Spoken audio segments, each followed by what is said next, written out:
Hello everyone, welcome to my channel, and today we will be talking about Earth.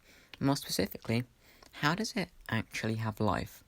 We know of many habitable planets, but we haven't detected any life. What makes us different? That is what we will explore today, so chill and find out.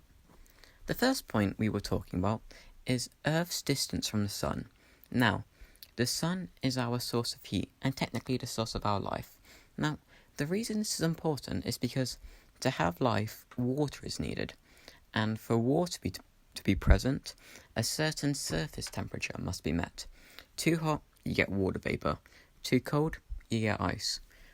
Earth is the perfect temperature to host water and actually keep it on the surface, but more on water's importance later.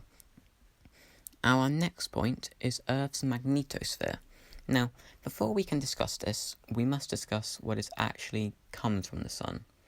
Now, whenever you go to the beach or anywhere hot, you will wear sunscreen to protect yourself. If you don't, you will be exposed to the risk of a sunburn.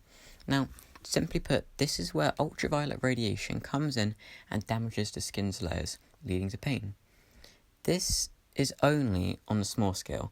On a large scale, this can make entire areas completely uninhabitable. We can see this on Mars, for instance. So, now the magnetosphere. You may know Earth's core is made of nickel and iron, and that these two are both magnetic. These metals create an insanely big magnetic field around Earth, but here's what makes it help. The field deflects insanely harmful radiation, and can also cause cool stuff like the Northern Lights. Sure, we will still have a bit of harmful radiation, but at least we can't be too badly hurt by it. Our next point is Earth's atmosphere. Now, many people are aware of climate change and the effects of it, but I want you to just put that to the side while we talk about this. Earth's atmosphere does three things. First, it shields more of the previously mentioned radiation. Second, it helps keep everything at the right temperature. And third, it contains the important gases necessary to our survival, which amazingly ties into our next point about the right chemicals for our life. Many of you will know we are a carbon-based life form. Because it can bond with up to 4 other atoms, it makes the perfect element for the molecules we require. Carbon isn't the only one. In fact, there are 3 major elements to our life and molecules: carbon, oxygen, and hydrogen. And don't worry, I haven't forgotten about nitrogen, phosphorus, or sulfur. I just chose these 3. We've already mentioned why carbon is essential.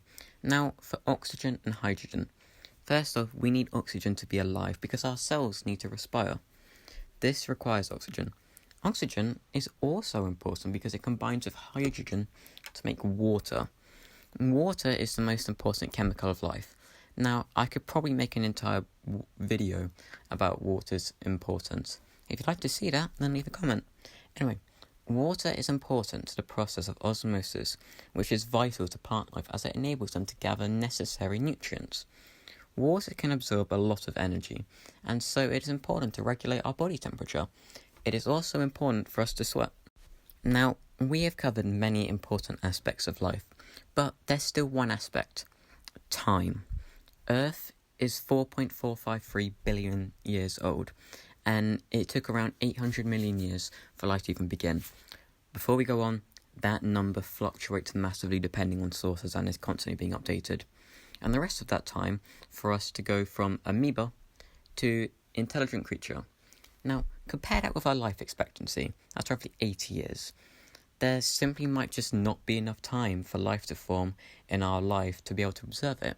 So, before I finish, I just wish to say that life is so exceptionally fragile. All it takes is one event, whether we can see it or not, for a planet's course to change. If Jupiter didn't exist, chances are we wouldn't,